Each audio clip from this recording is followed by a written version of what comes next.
just horrible guidance for the current quarter. Pippa Stevens is here with the very latest. Pippa. Hey, Melissa, it is that disappointing guidance that is weighing on the stock here.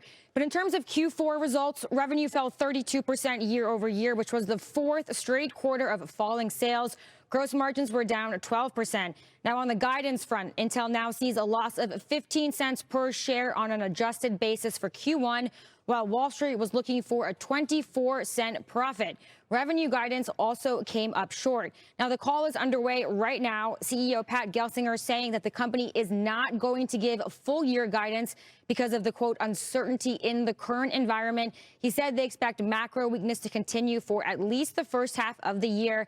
And they haven't yet provided specifics around some of the previously announced cost-cutting measures. So that is something we are listening for. Melissa? All right, Pippa, thank you. And don't miss Intel CEO Pat Gelsinger live on Tech Check tomorrow with more on the results. It's 11 a.m. Eastern time right here on CNBC.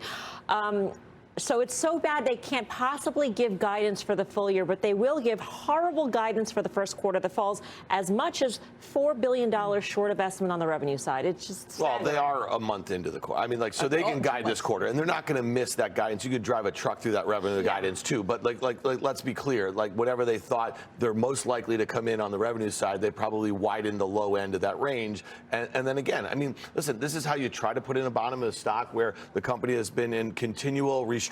They're losing market share. They've misexecuted on a whole host of things. They're talking about China was about as bad as it gets in December quarter, but they're talking about inventories being reduced here. So these are things that you probably want to hear. I'm not trying to make a bullish case for this, but this stock ended the year at 26 bucks. It went into this print at 30. I'm surprised it's not at 26, to be honest with you. But to me, this is not one to pick at. I think you probably see this thing breaking those lows, those 52-week lows in the not so distant future. Yeah, give it time. So a couple of quarters ago, we said on this show that the Intel quarter was not in terms of Intel, not in terms of semis, in terms of publicly traded companies, the worst quarter we've ever seen in the then 15 years of this show. Well, guess what, folks?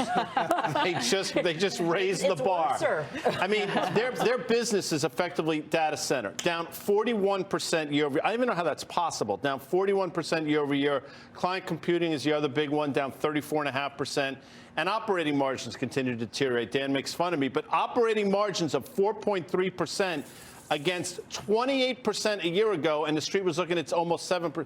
I don't know what they're doing there. Clearly, they don't know either. And to Dan's point, it should be a lot lower than it is now. The worry now is filtering into the other chip makers, which are down across the board, Karen. Yeah, I'm wondering, should it be? I mean, is this the disintegration of Intel because they're being completely eaten alive by AMD, whoever, which I see is down $2. I mean, we know some of the macro, right? PCs are soft. I think that's relevant for all of them. But in terms of the share gain, I think, to have a competitor really weakened is not a terrible thing. Right. I mean, this is a testament, as you think, the long term, that there's no such thing as a growth stock.